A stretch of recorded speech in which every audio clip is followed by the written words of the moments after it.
salaamaaleykum yéen a ngi ak Sala bu seen émission fee mu fii ak feneen tey nag ay jus laa leen indil super naturel orange carotte citron ak betterave gis ngeen ko ay ci suñu ingrédients yépp ngi noonu ñu daal di tàmbale ndànk ci suñuy recette voilà ci carotte yi la ñuy ñëw njëkkee gis nga ko dañ koy dagg ay dee rek jarul muy ordonné parce que dañuy ñëw baxal ko mixé ko voilà suñ ko daggee ay dee lu ñuy def tout simplement mooy indi ndox jël suñu ay carotte daal di ko ci sotti gis ngeen ko noonu bu ñu ko ci sottee ba pare lu ñuy def rek mooy daal di koy teg ci cin bi bàyyi mu bax ñu ñëw ci betterave yi xool li nañ ko moom tamit ba mu set dañ koy dagg ay dee comme nu ngeen koy gisee ci écran bi rek bu ko defee bu ñu ko daggee dee moom tamit daal di koy indi suñu cin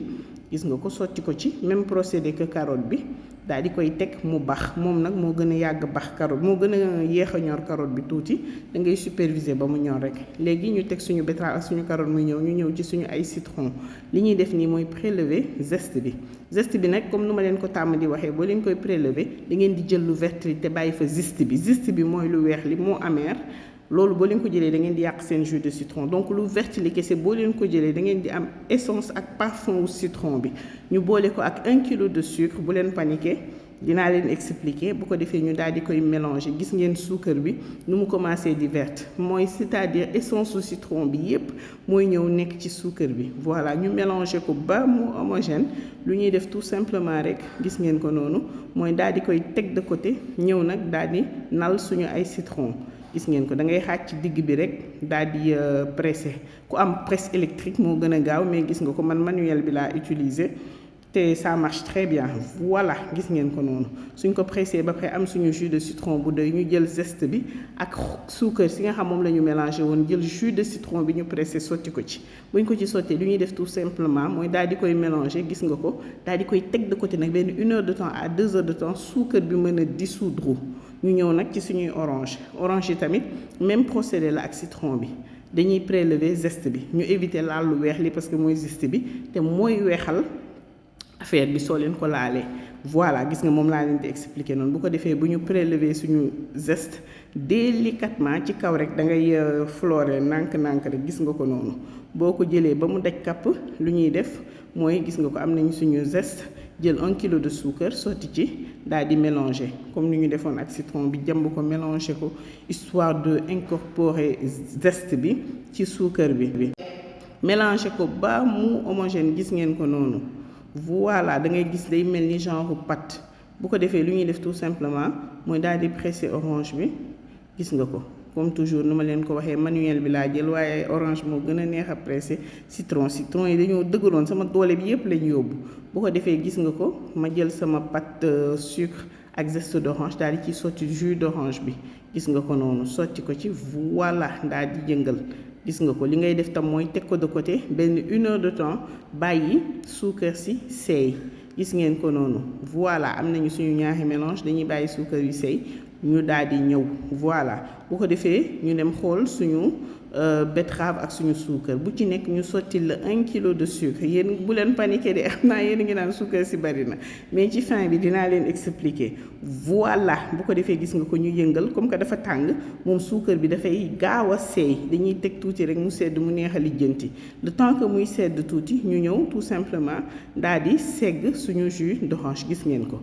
dañ koy def ci passoire rek fëgg segg ko ba jus bi yépp wàcc bu ko defee zeste bi kese mooy des ci passoire bi gis ngeen ko noonu ñu nal ko ba jus bi yépp wàcc waaye lii ngeen di gis nii bu leen ko sànni teg leen ko ci bool gis nga dama ko tegee ca bool ba ne teg ko de côté dinañ ci ñëwaat ñu jël def ci ay bocal gis nga ko noonu daal di tëj daal di teg mu songali ñu daal di ñëw ci citron bi moom tamit lu ñuy def tout simplement segg gis ngeen ko noonu jëlaat kii bi nal ko ci voilà pressé ko bi ba ndox bi yépp wàcc nga xamante ni bi zeste de citron bi kese mooy des ci passoire bi moom it ñu daal di koy def ci sukub cake au citron boo leen koy defar ba def ci lii dootu leen ko defati ñu def ci bocal daal di tëj hermétiquement teg ne jël suñuy zeste de citron def ci suñu sukub daal di teg ñu ñëw segg suñu ay betterave dama ko naroon mixé mais sama sœur bi ne ma bu ko mixé mais jus betterave bett na ma neex la def bay bëgg a dee ñu def ci suñuy bocal moom tamit daal di teg de côté dégg nga ko noonu mixé suñu ay carottes ñëw moom tamit daal di segg gis nga ko jus de carotte bi dafa soxla woon ñu mixé ko sinon bêta carotène bi du génn nu mu orangé woon nii naru ko woon orange donc moom dafa soxla ñu mixé ko ñu daal di koy segg moom tam passé ko ba mu set gis nga ko noonu ñu am suñu jus concentré de carotte looloo tax suukar si bari gis ngeen ko noonu bu ko defee gis ngeen ko ñu daal di moom it jël ci bocal daal di ciy sotti gis nga ko noonu ba mu fees lu ñuy def tout simplement rek mooy daal di dugal ci congélateur bi bàyyi ko fa mu fanaan lii mën ngeen ko conserver 1 à 2 mois ci seen congélateur du def dara gis nga bu ci nekk rek dañ ciy ut tuuti daal di ciy dolli ndox mu daal di nekk jus ce qui veut dire suukar si bari na mais lii da nga koy consommer dans le long terme mais ñun ñi sax mélange yi nga xamante ni bi moom lañ si def buñ ci utee c'était subtil en sucre très bon et pratique lii boo leen ko defaree bu soobee yàlla ngeen denc ko weer bi yëpp moom seen jus naturel moom kale ngeen ko voilà bu ko defee lii lañ leen indiloon tey di profité aussi ci vidéo bi di leen wax ramadan mubarak yàlla nañu yàlla may weeru kooru jàmm ñu woor ko ci bisimilahi rahmaani rahim yeggale ko ci alhamdulilahi rabbil alamin kenn bañ a marqué kenn bañ ko wuute ci barke Seydina Mohamed mënumaa jeexal vidéo bi nag te remercier wu ma yaa Fatou Maymuna Njaay Malado Diagne ak Ngaati Mbeng ñi nga xamante ni bii ñoo doon jàpp ci tournage bi mu guddi metti mais ñu taxaw rek jàpp ci ba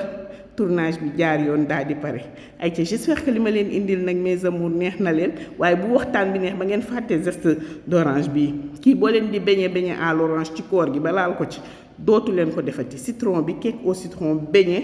foo leen ko laal mu mel ni toq sa bënn saañ ba réer ñu koy wër te duñ ko gis